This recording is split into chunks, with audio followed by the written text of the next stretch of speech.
Welcome to This Week in Adventist History. Let's take a look at General Conference sessions which took place during this week. The Ninth General Conference session concluded on Sunday, February 12, 1871, having begun 5 days before in Battle Creek, Michigan, with 16 delegates. The session had seen the re-elections of James White as GC President and Uriah Smith as GC Secretary, as well as the election of Adelia Patton Van Horn as the 5th GC Treasurer. Of chief concern was the church's mission work, as the young denomination was dealing with most urgent calls from across the United States.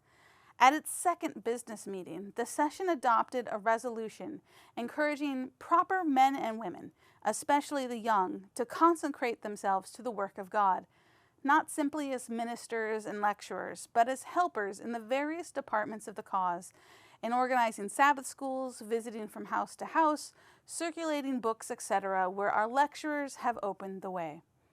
Uriah Smith commented that anyone who heard the appeals that came from the far east and the distant west of the United States could not help but be moved to go to those places in response.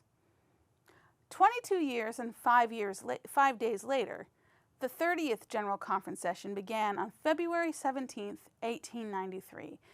This session saw the re-election of Ole A. Olson as GC President, the election of Leroy T. Nicola as the 7th person to become GC Secretary, and the election of W. H. Edwards as GC Treasurer.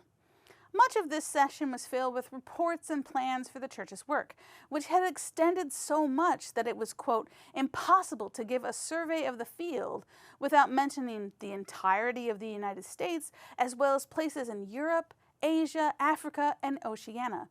The session called for an expanded and more vigorous work in everything the church was doing, especially within the large cities of Washington, D.C., London, and Hamburg, but also in new places such as Jerusalem and what is now Istanbul. 2 years after that, on February 15, 1895, the 31st General Conference session began in Battle Creek, Michigan. Ole A. Olson was the chair and would be re-elected as General Conference President. Nicola and Edwards were also re-elected. When roll was called, 108 delegates joined 22 delegates at large for the meeting. They all then sang hymn number 627, which most likely was Philip Doddridge's hymn, whose first line goes, "My gracious Lord, I own thy right to every service I can pay."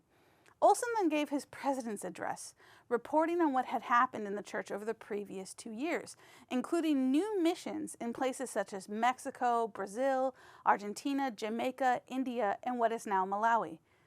It must never be forgotten, Olson emphasized in his remarks, that our field is the world and the work is one everywhere. The last of the sessions to begin during this week in Adventist history is the 33rd session, which began 124 years ago on February 15, 1899 in South Lancaster, Massachusetts. GC President George A. Irwin chaired the first meeting, which began with singing "All Hail the Power of Jesus' Name." Irwin would be re-elected, as would Secretary L.A. Hoops and Treasurer A.G. Adams. When delegates were invited to speak, John N. Laughborough, at that point the oldest minister of the denomination, looked out across the session and said, "My heart is deeply impressed this morning with what I see before me. My mind naturally runs back to the days when this cause was a great deal smaller than it is now. As I look over this delegation and think that it is only a representation of what God has raised up, I can only exclaim, 'What hath God wrought?'" These stories from GC sessions come from this week in Adventist history.